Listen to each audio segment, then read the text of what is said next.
வணக்கம். இந்திய அரசாங்கத்தின் அறிவியல் தொழில்நுட்பத்துறை, விக்யான் பிரசார் மற்றும் காரைக்குடி அழகப்பா பல்கலைக்கழகம் இணைந்து வழங்கும் அனுபவம் மூத்த குடிமக்களுக்கான சிறப்பு நிகழ்ச்சிகள். நிகழ்ச்சியின் கருத்தாக்கம் டாக்டர் ஆர். ஸ்ரீதர். ஆலோசனையாளர் மிஸ் கௌசல்யா. நிகழ்ச்சி ஒருங்கிணைப்பாளர் டாக்டர் பாரதி. ஒளிப்பதிவாளர் அன்புச்செழியன். நேயர்களே, இன்றைய நிகழ்ச்சியில் டாக்டர் கலைவேந்தனிடம் கொரோனா நோயை கண்டறிவதிலும் அதற்கான தடுப்பூசி கண்டுபிடிப்பிலும் உயிர் தொழில்நுட்பத்துறையின் பங்களிப்பை பற்றி திரு யோராணி மூலம் கேட்டு தெரிந்து கொள்ளும். வாருங்கள். ஸோ இந்த நோய் கண்டறிதல், அதற்கு பயோடெக்னாலஜி உயிர் தொழில்நுட்பவியல் துறை எப்படி பங்களிக்குது? முக்கியமாக இந்த கொரோனாக்கு எல்லாருக்குமே தெரிஞ்சிருக்கும், ஆர்டிபிசிஆர் அப்படிங்கிற ஒரு வார்த்தையை ஒரு பயோடெக்னாலஜிஸ்ட் மட்டும்தான் இவ்வளோ நாள் ரிப்பீட்டடாக கேட்டு சொல்லிட்டு இருந்திருப்போம். இப்போ ஒரு நார்மல் லேமன் கூட, ஒரு பொதுமக்களுக்கு கூட இந்த ஆர்டிபிசிஆருங்கிற வார்த்தை ஈஸியாக தெரியுது. ஸோ இந்த ஆர்டிபிசிஆர் அப்படிங்கிற ஒரு முக்கியமான நோய் கண்டறிதல் டெக்னிக்கை, இந்த தொழில்நுட்பத்தை பற்றியும் பயோடெக்னாலஜியின் சிறப்பை பற்றியும் விளக்குமாறு கேட்டுக்கொள்கிறேன். எந்த அளவுக்கு சரியான தீர்வை கொடுக்க முடியும் என்பதை கணிப்பதற்கு நமக்கு உதவியா இருக்கும். டயக்னோசிஸ் என்பது ஒரு நோயை கண்டறிவது, ப்ரொக்னோசிஸ் அப்படி என்பது அந்த நோயை கண்டறிந்த பின்பு நாம் கொடுக்கும் சிகிச்சை எந்த அளவிற்கு பலனுள்ளதாக இருக்கும் என்பதை நாம் தெரிந்து கொள்வது. ஸோ ப்ராப்பர் டயக்னோசிஸ் தான் ப்ராப்பர் ப்ரொக்னோசிஸை நமக்கு கொடுக்கும். அப்படி ப்ராப்பரான ஒரு நல்ல ஒரு வெரி குட் ப்ரொக்னோசிஸ் இருந்தால் மட்டும்தான் நம்ம செய்கிற சிகிச்சைகள் சரியான முறையில் அந்த நோயாளிக்கு பயனை கொடுத்து அவர்களை அந்த நோயிலிருந்து மீட்க உதவும் அல்லது வருமுன் காப்பதற்கு உதவும். அப்படி பார்க்கும்போது இந்த ஆர்டிபிசிஆர் டெக்னிக்காக இருந்தாலும் சரி, அல்லது வேறு எந்த விதமான நவீன சிகிச்சை முறைகளாக இருந்தாலும், அல்லது இந்த கொரோனா வைரஸை கண்டறியப்படுகின்ற முறைகளாக இருந்தாலுமே, இதுல மிக முக்கியமா நம்ம அந்த வாயிலையோ அல்லது மூக்குலையோ தான் பெரும்பாலும் இதுக்குரிய அந்த டெஸ்ட்டை எடுக்கிறாங்க. அந்த டெஸ்டின் மூலமாக அவர்கள் அந்த கொரோனா வைரஸ் எந்த இடத்துல மெயினா தங்கி இருக்குதோ, இப்போ பார்த்தீங்கன்னா எல்லாருக்குமே இப்போ தெரிஞ்ச விஷயம்தான். இதை ரொம்ப அறிவியல் ரீதியான நுணுக்கமா போகாம கொஞ்சம் மேலோட்டமாவே புரியுற மாதிரி சொல்லணும்னா, இப்போ எல்லா நோய்க்கிருமிகளுக்குமே அதுக்குன்னு ஒரு அந்த அந்த ஒரு ஜங்க் என்று சொல்வார்கள். ஒரு குறிப்பிட்ட இடத்துல தான் அந்த நோய்க்கிருமிகள் இருந்து அங்கிருந்து அது பல்கி பெருகும். இப்போ உதாரணத்துக்கு இப்போ வயிற்றுலன்னு பார்த்தீங்கன்னா, அங்கே வயிற்றுக்குள்ளே இருக்கிற ஈகோலி அப்படின்ற ஒரு பாக்டீரியா இருக்குது. அந்த பாக்டீரியாஸ் பார்த்தீங்கன்னா பொதுவாக வயிற்று பகுதியில் தான் வாழும். அதேமாரி வாயிலன்னு பார்த்தீங்கன்னா இப்போ ஸ்ட்ரெப்டோகாக்கஸ் மியூட்டன்ஸ் அப்படின்னு சொல்லிட்டு ஒரு பாக்டீரியா, ஒரு கிருமி இருக்குது.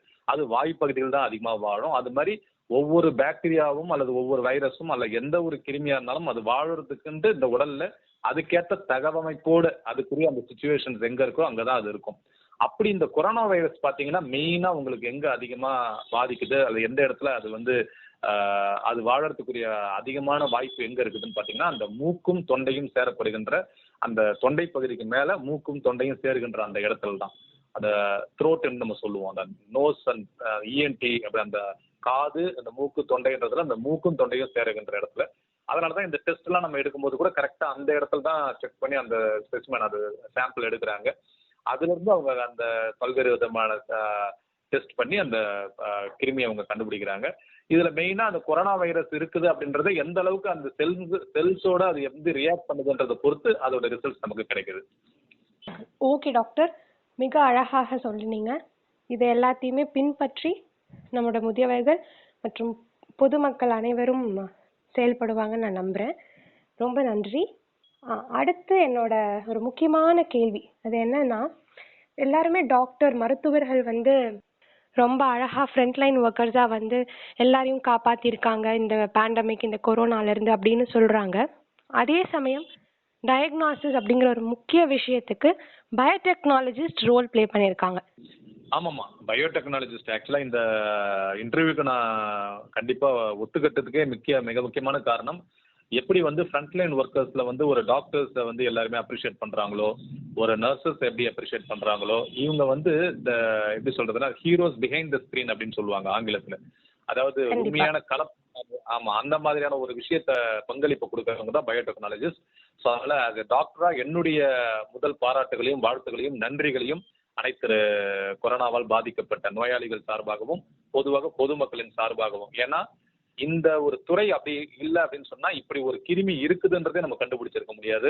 இந்த கிருமி நான் முதல்ல என்னுடைய தொடக்க உரையில நான் சொன்னேன் இல்லையா, அந்த 3 விஷயங்கள், ஒரு கிருமி இருக்கிறது எப்படின்றதுக்கும் அந்த கிருமி இந்த மனித உடல்ல என்ன பிரச்சனை ஏற்படுத்துதுன்றதுக்கும் அந்த பிரச்சனை வராம காப்பதற்கோ அல்லது வந்தா அதை எப்படி தடுப்பது என்பதற்கோ அதுக்கு தேவையான மருந்துகளையோ அல்லது தடுப்பூசி மருந்துகளையோ அல்லது சிகிச்சைக்கான மருந்துகளையோ இதை கண்டுபிடிக்கிறது அனைத்துமே பயோடெக்னாலஜிஸ்ட் வேலை தான்.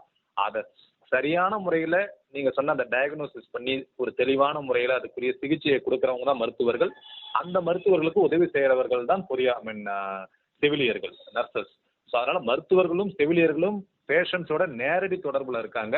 ஆனா பிஹைண்ட் த ஸ்கிரீன்ஸ் அதுக்கு ரியல் ஹீரோவா இருந்துகிட்டு இந்த நோயை பற்றி முழுமையாக ஆராய்ச்சி பண்ணிக்கிட்டு இதுல என்ன விதமான பல்வேறு விதமான வேரியன்ட்ஸ் எல்லாம் வந்துட்டு இருக்கு, என்ன மாதிரியான வேக்சின்ஸ் எல்லாம் கண்டுபிடிக்கலாம், எந்த அளவுக்கு எளிமையான முறையில மக்களுக்கு இது சென்றடைய வைக்கலாம் அப்படின்ட்டு முழு நேரம் கடுமையா உழைச்சிட்டு இருக்கவங்க பயோடெக்னாலஜிஸ்ட் தான். நாட் ஒன்லி ஃபார் கொரோனா, இந்த உலகம் தொடங்கிய நாள்ல இருந்து இப்ப இந்த மருத்துவத்துறையில ஏற்பட்டிருக்க குறிப்பா மருந்து ரீதியான இந்த மருந்து கண்டுபிடிக்கிறதுல மிக முக்கியமான ஒரு பங்களிப்பையும் இந்த நோய் தடுப்பு வேக்சின்ஸ் கண்டுபிடிக்கிறதுல மிக முக்கியமான பங்களிப்பையும் கொடுத்துட்டு இருக்கவங்க பயோடெக்னாலஜிஸ்ட் தான். அதனால கண்டிப்பா அந்த துறை என்பது ஒரு மிக முக்கியமான துறை. மருத்துவர்களுக்கும் செவிலியர்களுக்கும் மிக மிக ஒரு பின்புலமாக ஒரு பேக் போனாக இருக்கக்கூடிய ஒரு துறை. அதனால அந்த துறை என்பது மிக முக்கியம். இன்னைக்கு நம்ம கொரோனா வைரஸ்க்கு கண்டுபிடிச்சிருக்க பல்வேறு வேக்சின்ஸ் எல்லாமே இப்போ லேட்டஸ்டா நம்ம கண்டுபிடிச்சிருக்க அந்த ஓமிக்ரான் அப்படின்ற அந்த ஒரு வேரியன்ட் கூட ஒரு மருத்துவரோ அல்லது ஒரு செவிலியரோ அதை கண்டுபிடிக்கல. ஒரு பயோடெக்னாலஜிஸ்ட் ஆராய்ச்சி பண்ணி தான் அதை கன்ஃபார்ம் பண்றாங்க. பயோடெக்னாலஜிஸ்ட் மட்டும்தான் அந்த செல்கள் ரீதியா ஒரு கிருமிகளோடு உறவாடக்கூடிய ஒரு தொழில்நுட்பம் அப்படின்னு பாத்தீங்கன்னாலே அது பயோடெக்னாலஜிஸ்ட் தான்.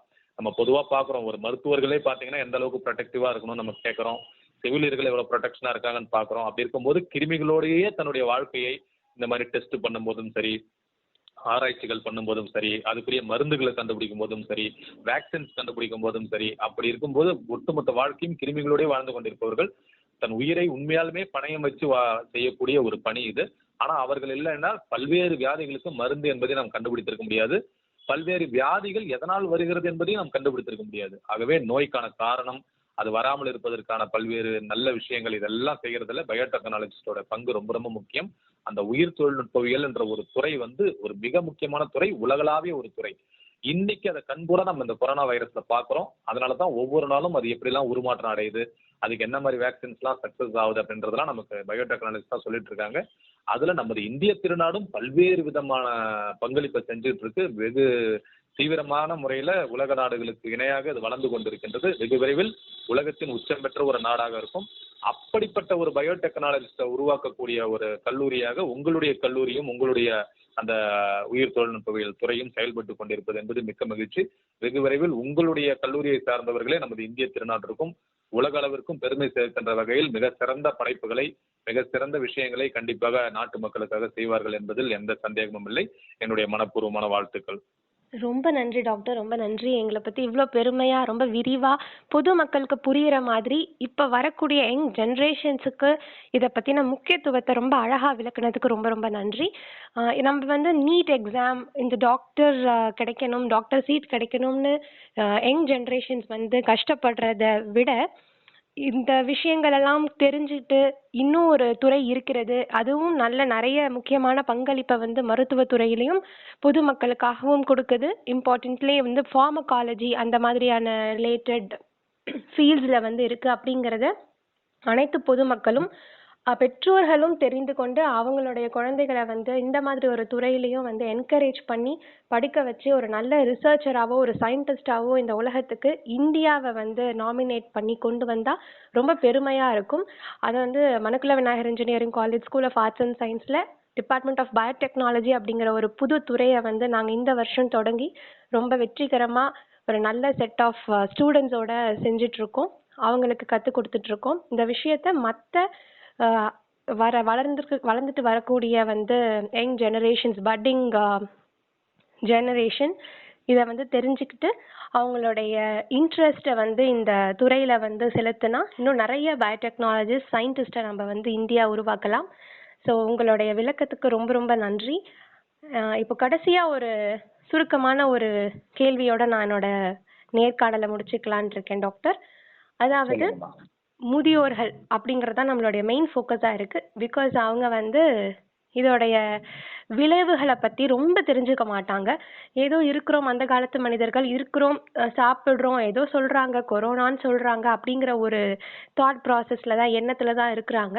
அதோட தாக்கம், அதோடைய விளைவுகள், கான்சிக்வன்சஸை ரொம்ப பெருசாக புரிஞ்சுக்கிறது கிடையாது.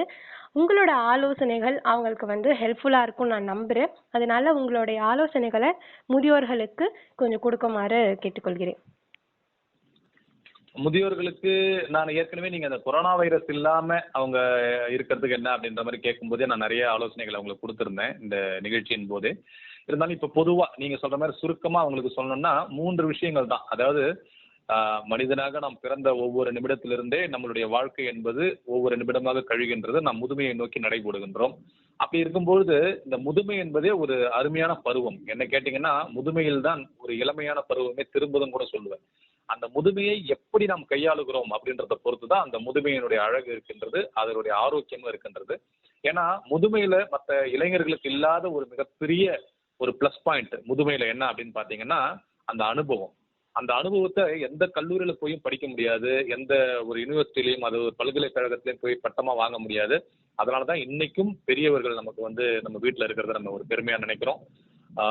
1330 குறள்பாக்களை 133 அதிகாரத்தில் எழுதின வள்ளுவர் கூட பெரியாரை துணை கோடல் அப்படின்ற ஒரு அதிகாரமே பெரியவர்கள் நம்ம கூட எப்போதுமே இருக்கணும், அவர்களுடைய வழிகாட்டுதல் இருக்கணும் அப்படின்னு ஒரு அதிகாரமே வச்சிருக்காரு. அந்த அளவுக்கு பெரியவர்களுடைய பங்களிப்பு முக்கியம்.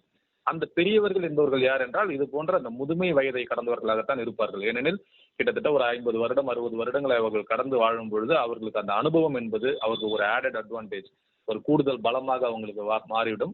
அப்ப அது அவர்கள் இளைஞர்களுக்கு வழிகாட்டவும் அது பயன்படும். அந்த அடிப்படையில அந்த முதுமையில் அவர்கள் இதுவரை பெற்ற அனுபவத்தை பயன்படுத்தி இந்த வாழ்க்கையை நான் முன்பே சொன்னது போல சரியான பீரியாடிக்கல் செக்அப், ஒரு சரியான மருத்துவ ரீதியான தொடர்ச்சியான ஒரு பரிசோதனைகளை ஒரு மாதம் ஒரு முறையோ அல்லது 2 மாதத்துக்கு ஒரு முறையோ தொடர்ச்சியாக செய்வது, முடிந்தவரை இயற்கையோடு இணைந்து வாழ்வது, இயற்கையான உணவுப் பொருட்களை உண்ணுவது, உறவுகளுடன் நன்றாக மனதை விட்டு பேசுவது, நல்ல நட்புகளுடன் பழகுவது, இயற்கையை ரசிப்பது, இது போன்ற செயல்களில் இருந்து கொண்டு இது போன்ற இந்த பேரிடர் காலங்களில் இந்த கொரோனா போன்ற நோய் கிருமிகள் எல்லாம் வரும்பொழுது அரசாங்கமோ அல்லது மருத்துவர்களோ என்ன சொல்கின்றார்களோ அதை கேட்டு அவர்களை பாதுகாத்துக் கொள்வது என்பது நிச்சயமா அவங்களுக்கு ஒரு நல்ல ஒரு அருமையான அழகான ஆரோக்கியமான ஒரு வாழ்க்கையை கொடுக்கும். அவர்களுடைய அந்த இறுதி காலங்களை, அந்த முதுமை காலங்களை ரொம்ப இன்பமயமாக அவங்க கழிக்கிறதுக்கு ஒரு உதவியா இருக்கும் நான் நினைக்கிறேன். அந்த அடிப்படையில தொடர்ச்சியா இது மாதிரியான தொலைக்காட்சிகள் மூலமாகவோ இப்ப நீங்க நடத்திட்டு இருக்க இந்த நிகழ்ச்சியின் மூலமாகவோ அந்த முதியவர்களுக்கு தேவையான ஆலோசனைகளை அவர்கள் கேட்டு பெற்று அவர்களாகவே தேடி படித்து புத்தகங்கள் மூலமாகவோ அல்லது இது போன்ற தொலைக்காட்சிகளின் தொலைத்தொடர்பு சாதனங்கள் மூலமாகவோ பெற்று அதன் மூலமாக அவர்களுடைய அறிவை இன்னும் சற்று விரிவு செய்து அவர்கள் அனுபவத்தோடு கலக்கும் பொழுது நிச்சயமாக ஒரு மிக சிறந்த ஒரு இனிமையான இன்பமான ஒரு முதுமை என்பது இல்லாத மனதுக்குள் இளமையான ஒரு வாழ்க்கையை அவங்களால வாழ முடியும் என்பதுதான் என்னுடைய கருத்து. அனைத்து இந்த நிகழ்ச்சியை கேட்டுக்கொண்டிருக்கின்ற அத்தனை முதியவர்களுக்கும் என்னுடைய மனப்பூர்வமான வாழ்த்துக்கள். எது குறித்தும் பயம் வேண்டாம். சரியான அணுகுமுறையோடு அணுகும் பொழுது கொரோனா வைரஸ் மட்டுமல்ல எந்த நோயும் நம்மை தாக்காது. ரொம்ப நன்றி டாக்டர், ரொம்ப நன்றி. நம்மளோட நேர்காணல் ரொம்ப அழகா ரொம்ப சிறப்பா முடிவடைகிறது. டாக்டர் கலைவேந்தன் அவர்கள் நமக்கு கொடுத்த விரிவான விளக்கங்களையும் ஆலோசனைகளும் கேட்டு அனைத்து பொதுமக்களும் முக்கியமாக மூத்த குடிமக்களும் இதை பயன்படுத்துவாங்கன்னு நான் நம்புறேன். டாக்டர் கலைவேந்தன் அவர்களுக்கு என்னுடைய மனமார்ந்த நன்றி. அவர்களுடைய மருத்துவ சேவை மற்றும் பொது சேவைகள் வளர என்னுடைய மனமார்ந்த நன்றி. உங்களுடைய பிஸி ஷெட்யூல்ல நீங்க எங்களுக்கு கொடுத்த டைம் அண்ட் எங்களுக்கு செலவிடுத்த நேரத்துக்காக ரொம்ப நன்றி டாக்டர். உங்களோட பங்களிப்பு மிக சந்தோஷமாக இருந்தது. மிக்க மகிழ்ச்சி.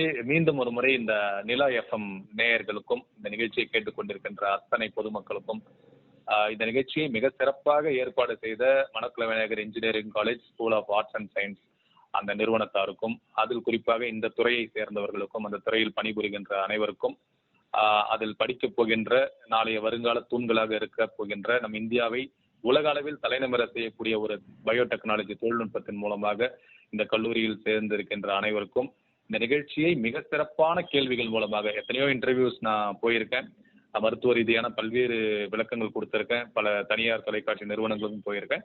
இப்படி இந்த இன்டர்வியூ ஒரு முதியவர்கள் எப்படி அவர்களோட உடல்நிலையை பாதுகாத்துக் கொள்வது, உயிர் தொழில்நுட்பவியலுக்கும் இந்த முதுமைக்கும் உள்ள தொடர்பு என்ன, பொதுவா இந்த கொரோனா போன்ற பேரிடர் காலங்கள்ல எப்படி அதை எதிர்கொள்வது என்பதெல்லாம் மிக சிறப்பான முறையில கேள்விகள் கேட்டு மிக சிறந்த கருத்துக்களை என்கிட்ட இருந்து அழகா நீங்க வாங்கினீங்க. உங்களுடைய கேள்விகளுக்கு ஏற்ற மாதிரி எப்போதுமே இது மாதிரி இன்டர்வியூஸ்ல பாத்தீங்கன்னா கேள்விகள் எப்படி இருக்கோ அதுக்கேற்ற மாதிரி தான் அந்த நல்ல பதில்கள் கிடைக்கும்.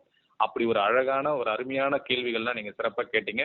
நீங்களும் உங்களுடைய எதிர்காலத்தில் மிகச்சிறந்த ஒரு பயோடெக்னாலஜிஸ்டா வந்து இந்த தேசத்திற்கும் அதன் மூலமாக உலகத்தில் உள்ள அத்தனை பொதுமக்களுக்கும் மிகப்பெரிய ஒரு சேவையை ஆற்ற வேண்டும் என்று கேட்டு, நான் முன்பே சொன்னது போல இந்த கொரோனா காலத்தில் எங்களுக்காக பாடுபட்டு பிஹைண்ட் த ஸ்கிரீன்ஸ், அதாவது திரைக்கு பின்பாக இருந்து உழைத்துக் கொண்டிருக்கின்ற அத்தனை இந்த பயோடெக்னாலஜிஸ்டுக்கும் என்னுடைய மனப்பூர்வமான வாழ்த்துகளையும் வணக்கங்களையும் நன்றிகளையும் தெரிவித்து, இந்த அருமையான வாய்ப்பை கொடுத்த அனைவருக்கும் என்னுடைய மனப்பூர்வமான வாழ்த்துக்களை தெரிவித்து உங்களிடமிருந்து விடைபெறுகின்றேன்.